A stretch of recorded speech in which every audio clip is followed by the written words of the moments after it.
Hello world, hello Knicks YouTube, welcome to Knicks Numbers. This is the Game 7 player preview versus the Atlanta Hawks.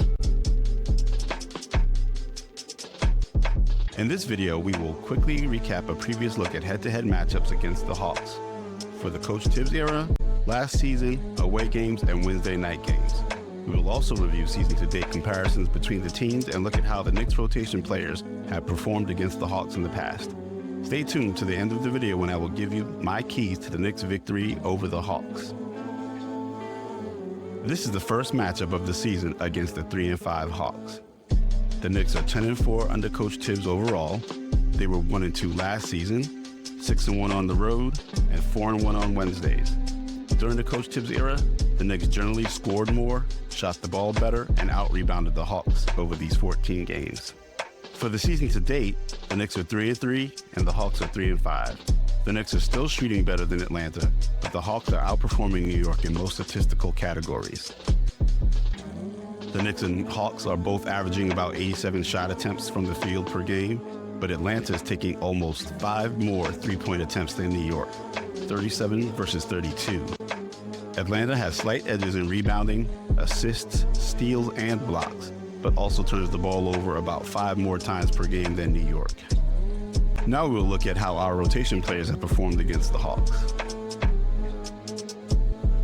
First up is Jalen Brunson, who was 9-5 versus Atlanta in his career. 2-0 last year, 4-4 in 8 road games, and 2-2 on Wednesday nights. Jalen generally scores at his career average against the Hawks, but surpassed that by scoring 20 or more points last season and on Wednesday nights. Brunson has shot the ball better on both levels and taken more three-point attempts against the Hawks than his career averages. Next is Karl-Anthony Towns, who has an 8-7 record against Atlanta coming into the game. He is 1-1 last season, 3-4 on the road, and 4-3 on Wednesdays. Cat scores at his career average and grabs 1 more rebound than that when playing against the Hawks. He also typically shoots better from 3 versus them. Now looking at Josh Hart, he is 7-2 against Atlanta for his career. He has taken more three-point attempts, scores more points, and shoots a little bit better than his career averages when playing the Hawks in general. Hart has done well against Atlanta, both on the road and on Wednesdays, and doesn't have a losing record against them. Moving on to Mikal Bridges. He is 7-8 up against the Hawks in his career. He was 3-1 last season, but 1-6 on the road, and 1-3 in games on Wednesday nights. Despite the losing record, Mikal does his part by exceeding career averages in points, three-point attempts, rebounds, and steals while shooting 5% better from the field.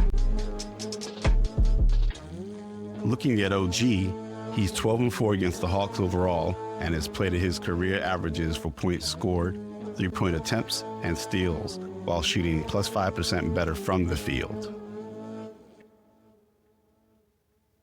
Deuce is 3-3 against the Hawks overall. He was 1-1 last season when he had his best scoring and assist averages against them. On the road, Deuce is 2-1, but has his best shooting performances against them. Let's hope that trend continues, as Deuce did not make any shots on Monday against the Rockets. Cameron Payne is 6-3 against Atlanta, playing at or close to his career averages. He exceeded his scoring and shooting averages in 3 games against the Hawks last year, but only came away with a 1-2 record. Payne missed Monday night's game and is reported as day-to-day, so we will have to see if he plays. If not, it might mean a few minutes of Kolek as Brunson gets rest on the bench.